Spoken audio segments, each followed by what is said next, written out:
बिस्मिल्लाहिर्रहमानिर्रहीम। मिशकातुल मसाबिह, किताब क़सास का बयान, बाब नज़रों का बयान, हदीस नंबर 3455।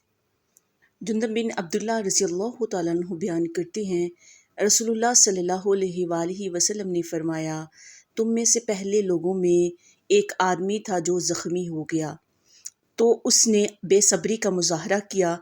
उसने छुरी पकड़ी और अपना ज़ख्मी हाथ काट डाला। उसका खून बहता रहा हत्ता कि वो फौत हो गया। अल्लाह ताला ने फरमाया, मेरे बंदे ने खुद को कत्ल करने में मुझसे जल्दी की, इसीलिए मैंने उस पर जन्नत हराम कर दी। आखिर में मेरी एक छोटी सी रिक्वेस्ट है, अगर आपको हमारा चैनल अच्छा लगा तो हमारे चैनल को सब्सक्राइब करें, लाइक करें और सवाब की नीयत से दूसरों के साथ शेयर करें। जज़ाकुमुल्लाहु खैरा।